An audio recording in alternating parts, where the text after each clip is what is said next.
just a shout out to our sponsor, Coke. Smart water, great Coke product, minerals, vitamins.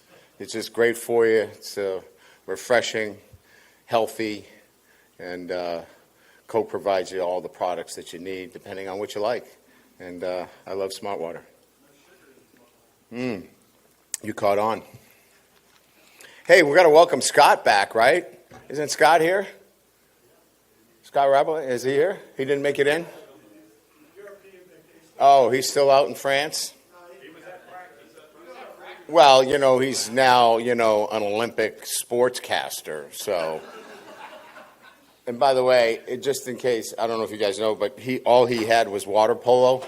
So if he thinks, he really made it big time, he got the, oh, there he is. Well, now that you're an Olympian sports reporter, you can come in late anytime you'd like. How was the water polo coverage? Oh, I thought they said you had water polo. Oh.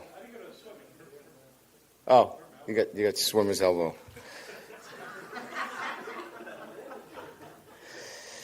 Okay. Today was, mimicking for us a Wednesday. So, we had a few different levels. Certainly some team versus USC. We had some good versus good, 2-minute work, which we do on Wednesdays.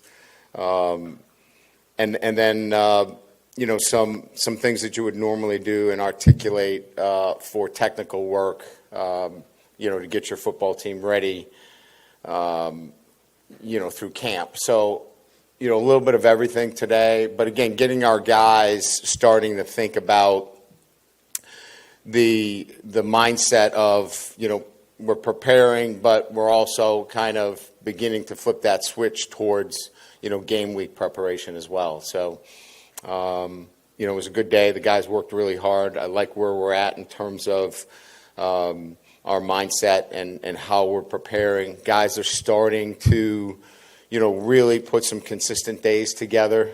Like any time during camp, we get some guys with some ankles and foot injuries, nothing serious. But it gives our other guys that are key backups an opportunity to go in there and compete. And so we get a great look at some of the other guys that are going to have to be called upon at some time during the season to step in for. So good day overall, and open it up to questions. Hey, Coach, I was wondering if you could maybe just share some more thoughts and information on the climatization process that you put your team through. And obviously everyone's going through it in the South, and it is feeling better out there. But is there a sense of once they make it through this, the games in some ways are easy? Yeah, so, we use a lot of data in the off season. Quite frankly, we've leaned on, the NFL data model relative to what has been produced from a safety and acclimatization model for injuries from the NFL. And having Katie O'Neill as the chief medical officer for the SEC, we get a lot of data from her and the office there that really allows us to look carefully at where do the injuries take place, at what time during camp, and at what player load. So we're able to put that together with, the acclimatization. We're also part of an NFL study right now on weight loss relative to, fluid, retention and loss through sweating. So Dr. Frakes in our nutrition office is part of a pilot study with the NFL. So, our sports science, our medical team, our strength and conditioning team, all working together to kind of put together with me the best and safest way to get your football team ready for your opener. And so this year it was 3 on, 1 off, 3 on, 1 off, 2 on, 1 off. And after those 8 days, we then went 6 straight. And we felt like after those 8 days with 3 recovery days, we were able, through those 6 straight days, to really come out of those 6 straight days in a great fashion. And our guys were able to handle the back-to-back days really well. And we feel really good about where we are. So it really was a collaborative effort with sports science, the medical team, strength and conditioning, utilizing data from the NFL to kind of put this together. Hey, Coach. For the defensive background, I know a lot of those guys are young, but there's a lot of depth at that position. How do you feel about their consistency from the beginning of fall camp till now? I think I commented on this before. I think what I like the most is we're playing the ball well down the field. There are deflected balls. There's balls that we're competing for. And we simply don't have those what the heck, like what happened out here? Why is somebody, wide open down the field? We're not having blown coverages. There's certainly a much more consistent approach to what we're doing on the back end of our defense. And like you said, part of that is there's some more maturity back there, some more veteran play. And I think coupled with the fact that, we're getting consistency out there, I see it, and I know Blake and Corey and Jake see a much more consistent unit on the back end. Brian, I was just wondering what you've seen in that USC defense since the coaching change. I know their spring game was.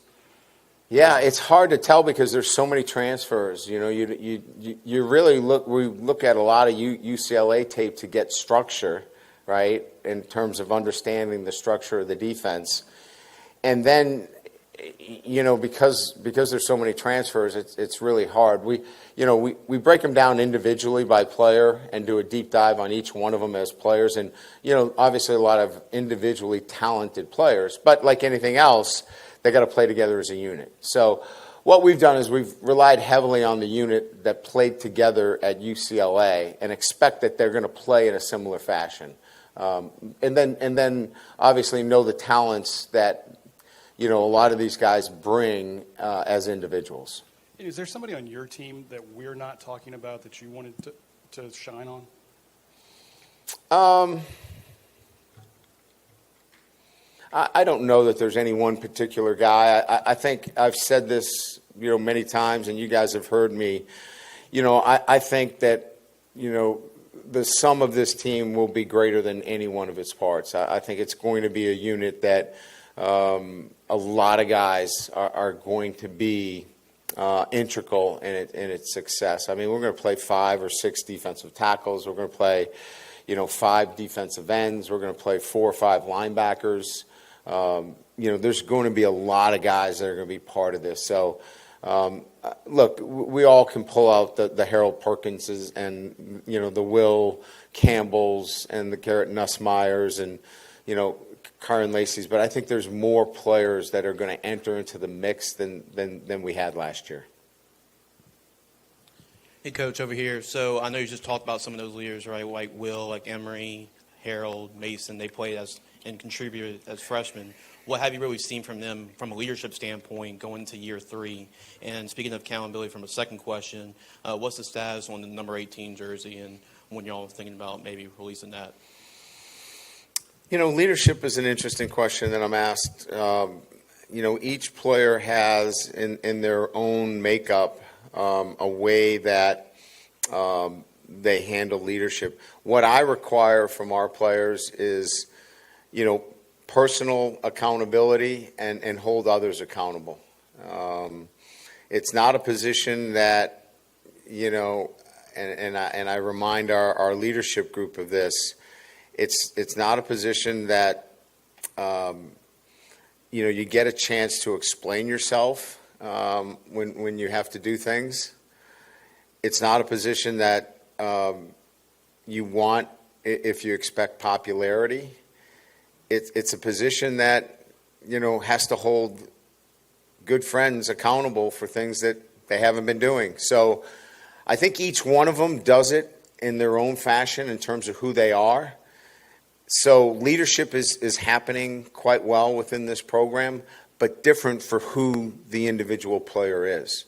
As it relates to 18, I think I've pretty much made a decision on how that number is going to end up. and I think you'll probably hear something here, very, very soon. If not tomorrow, within the next, 48 hours. Coach over here. Brian, you made a wholesale change with 5 new defensive coaches, a total different philosophy with aggressive versus last year. Can you talk about how you see the defense right now and what you expect to do with them to do better on defense this year? Well, I think if you ask me what my philosophy is defensively, it's to keep the points down first and foremost, right? I mean, I think, when you talk about the elements of defense, it starts with, the players having an energy and an enthusiasm for the coaches in which they're playing for.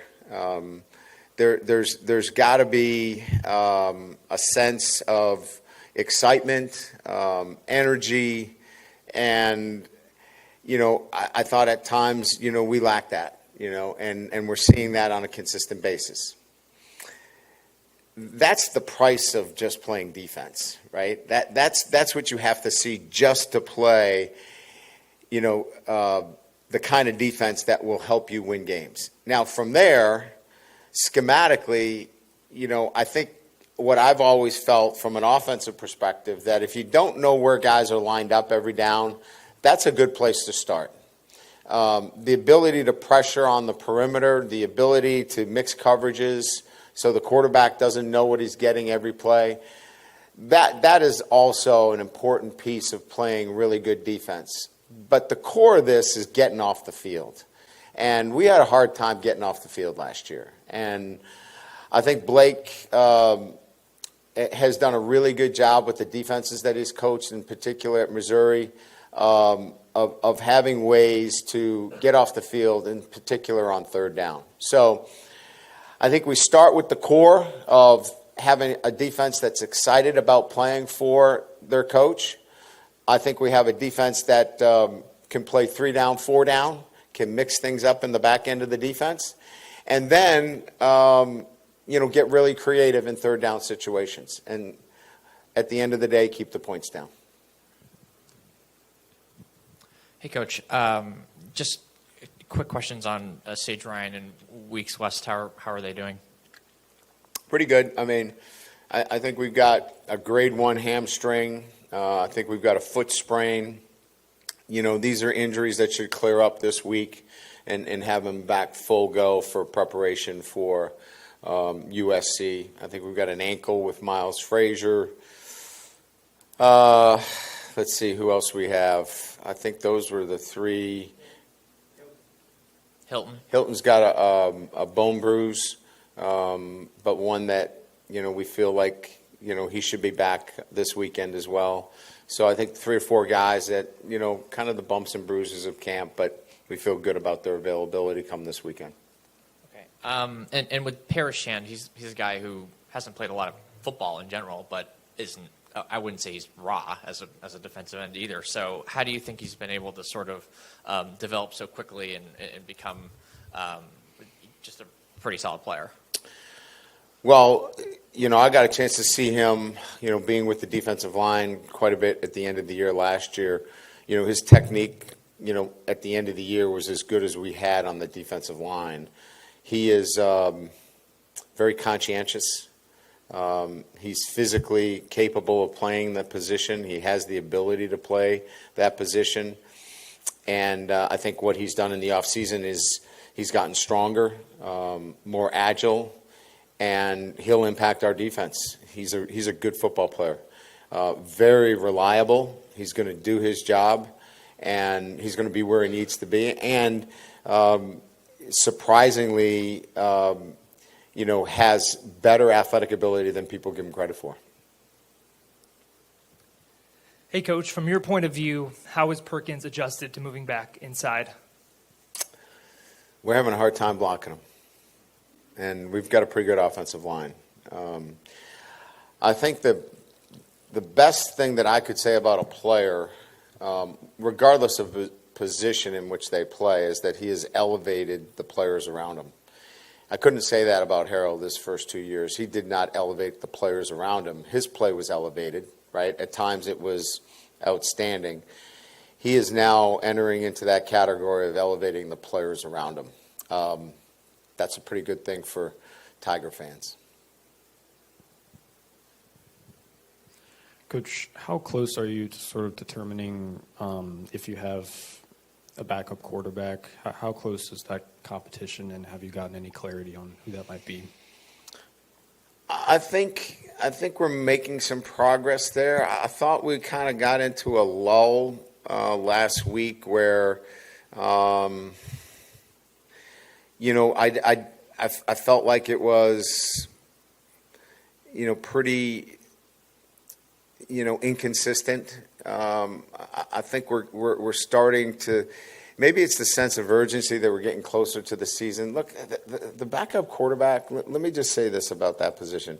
When you know that you're playing for the number 2, you have to do a great job mentally, first of all, to kind of settle yourself, because everybody wants to be the starter.